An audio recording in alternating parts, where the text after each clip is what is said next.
ಬಾಂಗ್ಲಾದೇಶದ ದೌಲತ್ ದಿಯಾ ಘಾಟ್ನಲ್ಲಿ ಹಡಗಿಗೆ ಹತ್ತಲು ಸಜ್ಜಾಗಿದ್ದ ಪ್ರಯಾಣಿಕರು ತುಂಬಿದ್ದ ಖಾಸಗಿ ಬಸ್ ನಿಯಂತ್ರಣ ಕಳೆದುಕೊಂಡು ಪದ್ಮಾ ನದಿಗೆ ಉರುಳಿ ಬಿದ್ದ ಘಟನೆ ಘಾಟ್ ಸಂಖ್ಯೆ 3ರಲ್ಲಿ ಬುಧವಾರ ಸಂಜೆ ಜರುಗಿದೆ.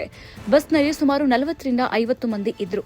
ಅವಘಡದಲ್ಲಿ ಸುಮಾರು 20ಕ್ಕೂ ಅಧಿಕ ಮಂದಿ ಸಾವನ್ನಪ್ಪಿದ್ದಾರೆ ಎನ್ನಲಾಗಿದೆ.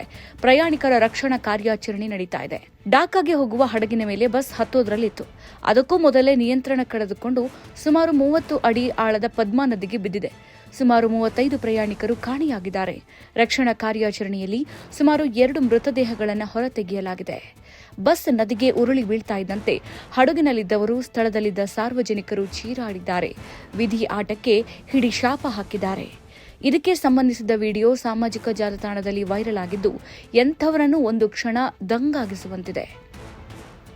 ಬಸ್ ನೀರಿಗೆ ಬೀಳ್ತಾ ಇದ್ದಂತೆ ಕಿಟಕಿ ಪಕ್ಕ ಕೂತ ಕೆಲವು ಪ್ರಯಾಣಿಕರು ಮುಳುಗಿದ ಬಸ್ನಿಂದ ಮೇಲಕ್ಕೆ ಬಂದು ಈಜಿದ್ದಾರೆ.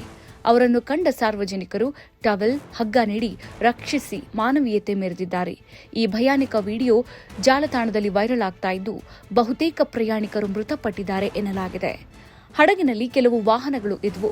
ಅವುಗಳು ದಡಕ್ಕೆ ಇಳಿದು ಮುಂದೆ ಸಾಗುವ ನಂತರ ತೀರದಲ್ಲಿದ್ದ ಸದರಿ ಬಸ್ ಸೇರಿ ಇತರ ವಾಹನಗಳು ಹಡಗು ಏರೋದಿತ್ತು. ಈ ನಿಂತ ಬಸ್ಗೆ ಹಿಂದಿನಿಂದ ಮತ್ತೊಂದು ವಾಹನ ಅಥವಾ ಹಡಗು ಡಿಕ್ಕಿ ಹೊಡೆದಿದ್ದಕ್ಕೆ ಬಸ್ ವೇಗವಾಗಿ ಮುಂದೆ ಚಲಿಸಿದೆ. ಮುಂದೆ ಸಾಕಷ್ಟು ಜಾಗ ಇಲ್ಲದ ಕಾರಣ ಬಸ್ ನಿಯಂತ್ರಣಕ್ಕೆ ಬಾರದೆ ನದಿಗೆ ಉರುಳಿ ಬಿದ್ದಿದೆ ಎಂಬ ಮಾಹಿತಿ ಇದ್ದು, ತನಿಖೆಯಿಂದ ಪ್ರಕರಣದ ಸತ್ಯಾಂಶ ತಿಳಿದು ಬರಬೇಕಿದೆ. ವಿಷಯ ತಿಳಿದು ಸ್ಥಳೀಯ ಪೊಲೀಸರು, ರಕ್ಷಣಾ ತಂಡಗಳು ಸ್ಥಳಕ್ಕಾಗಮಿಸಿ ತ್ವರಿತ ರಕ್ಷಣಾ ಕಾರ್ಯಾಚರಣೆ ನಡೆಸಿವೆ. ಅಗ್ನಿಶಾಮಕ ಸೇವೆ ಮತ್ತು ನಾಗರಿಕ ರಕ್ಷಣಾ ನದಿ ಪೊಲೀಸರು ಮತ್ತು ಪಾಂಟೂನ್ ಅಧಿಕಾರಿಗಳ ಚಾಲಕರು ಸ್ಥಳದಲ್ಲಿ ಬೀಡುಬಿಟ್ಟಿದ್ದಾರೆ. ರಕ್ಷಣಾ ಹಡಗನ್ನ ಸಹ ಕಾರ್ಯಾಚರಣೆಗೆ ನಿಯೋಜಿಸಲಾಗಿದೆ. ಢಾಕಾ ಮತ್ತು ಹತ್ತಿರದ ಪ್ರದೇಶಗಳಿಂದ ಹೆಚ್ಚುವರಿ ಡೈವಿಂಗ್ ತಂಡಗಳನ್ನು ಸಹಾಯಕ್ಕಾಗಿ ಕಳುಹಿಸಲಾಗಿದೆ. ಮುಳುಗಿದ ಬಸ್ ನೀರಿನ ಅಡಿಯಲ್ಲಿ ಪತ್ತೆಯಾಗಿದೆ ಅಂತ ಅಧಿಕಾರಿಗಳು ದೃಢಪಡಿಸಿದ್ದಾರೆ. ಇಲ್ಲಿವರೆಗೆ ಕೆಲವೇ ಪ್ರಯಾಣಿಕರನ್ನ ಮಾತ್ರ ಜೀವಂತವಾಗಿ ರಕ್ಷಿಸಲಾಗಿದೆ. ಆದರೆ ಉಳಿದ ಪ್ರಯಾಣಿಕರ ಭವಿಷ್ಯ ಅನಿಶ್ಚಿತವಾಗಿದೆ. ಪ್ರಯಾಣಿಕರ ಕುಟುಂಬಸ್ಥರು ಸ್ಥಳದಲ್ಲಿ ಕಣ್ಣೀರಿಡ್ತಾ ಇದ್ದಾರೆ.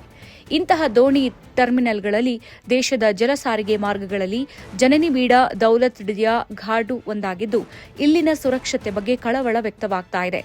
ದಾಟುವಿಕೆಯಲ್ಲಿ ಸುರಕ್ಷತಾ ಕ್ರಮಗಳ ಬಗ್ಗೆ ಹೊಸ ಕಳವಳ ಸೃಷ್ಟಿಸಿದೆ.